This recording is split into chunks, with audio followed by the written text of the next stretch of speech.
The night it happened, the rain came down hard enough to drown out everything. Ethan Cole had just finished a late shift at the small auto shop on the edge of town. His hands were sore. His shirt was still stained with oil, and his 9-year-old son Noah was walking beside him, splashing through puddles like it was a game. Ethan didn't mind the rain. It made the world quiet, almost peaceful. But that night the peace broke with a sound that didn't belong. A cry for help, faint but real, echoing from an old parking lot nearby. Noah stopped. "Dad, did you hear that?" Ethan did. Every instinct in him tightened. He'd heard cries like that before, years ago, when he was still a firefighter. The kind that meant someone was in real danger. He told Noah softly, "Stay here, buddy. Don't move."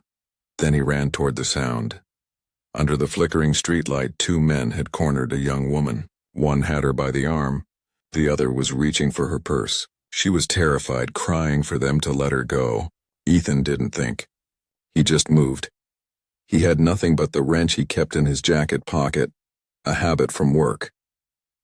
He shouted for them to stop, but the taller one turned, smirking. "Mind your own business, old man." "Let her go," Ethan said, voice calm but steady. The man laughed. "Or what, you'll fix my car?" Ethan didn't answer. He stepped forward, and when the first man lunged, Ethan blocked, swung the wrench hard, and the man dropped. The second came at him with a knife, but Ethan ducked, twisted his arm, and sent him crashing to the ground. It was over in seconds. The woman was shaking. "Thank you," she whispered. "You saved me." People started gathering. Phones were out recording. Someone shouted, "Yo, this guy just took down 2 thugs with a wrench." Ethan grabbed Noah's hand and left before the police came. He didn't want attention. He'd had enough of that kind of world. He just wanted to keep his boy safe and live quietly. By morning, the quiet was gone. His phone wouldn't stop buzzing. Videos of the fight had exploded online. Millions of views overnight. Headlines called him the mechanic hero. But the comments were cruel. People said he staged it for fame.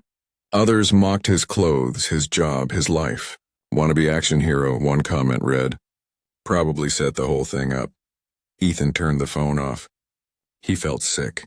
He'd done what was right, but now it was like the world was laughing at him for it. Noah sat at the table eating cereal, smiling like nothing was wrong. Ethan forced a smile back. "Eat up, kiddo. You'll be late." But just as Noah was putting on his shoes, a black car pulled up outside their small house. It was sleek, shiny, and completely out of place in their old neighborhood. A woman stepped out, tall, confident, dressed in a gray suit. Her eyes searched the house like she'd been here before. She knocked 3 times, firm but polite. Ethan opened the door halfway. "Can I help you?" "Mr. Cole?" she asked. "My name is Victoria Hale." Her voice trembled slightly, even though she looked like the kind of person who never let herself shake. "You saved my sister last night." Ethan blinked. "Your sister?" "Yes," she said. "Lily Hale, the woman you helped. She's safe because of you." Ethan's stomach dropped. "She okay?" Victoria nodded. "Physically, yes. But she hasn't stopped crying. She said a man with a kind face saved her life." Noah peeked from behind Ethan's leg. "Dad, is that the lady from TV?" Victoria smiled gently. "Hi there, Noah." Then her eyes softened. "Mr. Cole, I think we've met before." Ethan frowned. "I don't think so." "Yes," she said quietly. "Years ago, at the Hamilton factory fire. You pulled me out before the roof collapsed." Ethan froze. Memories flooded back with smoke, heat, screams. A young woman trapped under debris. He'd carried her out. She'd been barely conscious. He hadn't known her name. "You were that girl?" he asked. She nodded, tears welling up. "I never forgot your face." For a long moment, neither of them spoke. Then Victoria reached into her bag and pulled out a small envelope. "I came to thank you properly. And there's something else. You need to know the truth." Inside were printed reports, photos, documents, names. Ethan skimmed them, confused. "Those men last night," Victoria said, "they weren't random. They worked for a security contractor connected to my company." Lily stumbled upon files that showed money being funneled into illegal deals. She was going to expose it. Ethan looked up sharply. So they tried to silence her. Victoria nodded. And someone inside Hale Technologies gave the order. Ethan felt a heavy silence settle in the room. Why are you telling me this? Because I can't trust anyone else, she said. You've already risked your life twice for people you barely knew. I need your help to bring the truth out, safely. Ethan rubbed his forehead. He wanted no part of it.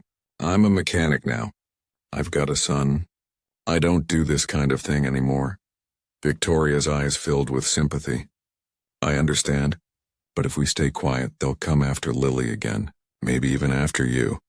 That night, Ethan sat on the couch watching Noah sleep. His son's face was calm, innocent, the kind of peace he'd promised to protect. But he couldn't shake the thought. If he did nothing, others might get hurt. The next morning, he called Victoria. Tell me what you need.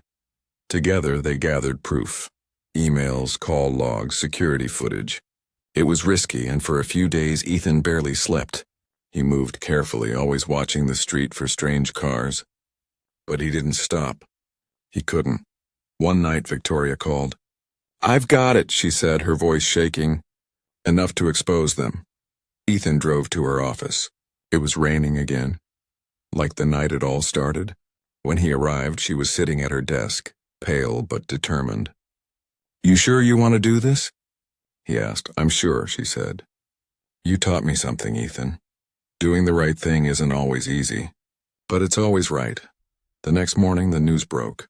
Victoria Hale, CEO of Hale Technologies, had released evidence of massive internal corruption, including the names of those behind the attack on her sister. The story spread like wildfire. Arrests followed within hours. The same media that mocked Ethan before now called him a man of honor. Mechanic hero exposes corporate scandal. Single dad saves CEO's family, and the truth. Ethan didn't care about the headlines. He only cared that Lily was safe. Victoria had done the right thing, and Noah could grow up knowing his father stood for something real. A few weeks later, Victoria visited again, this time without bodyguards or suits. She brought coffee and a thank you letter from Lily. She's still shaken, Victoria said softly, but she wanted you to have this. The note was short. You didn't just save me that night. You reminded me that good people still exist. Thank you. Ethan folded the letter carefully and put it in his wallet. Victoria looked around his small garage. You ever think about going back to firefighting? He smiled faintly. No, I think I'm exactly where I'm meant to be. She nodded. Still, if you ever change your mind, I could use someone like you. Someone who still believes in doing what's right. Ethan chuckled. I'll keep that in mind.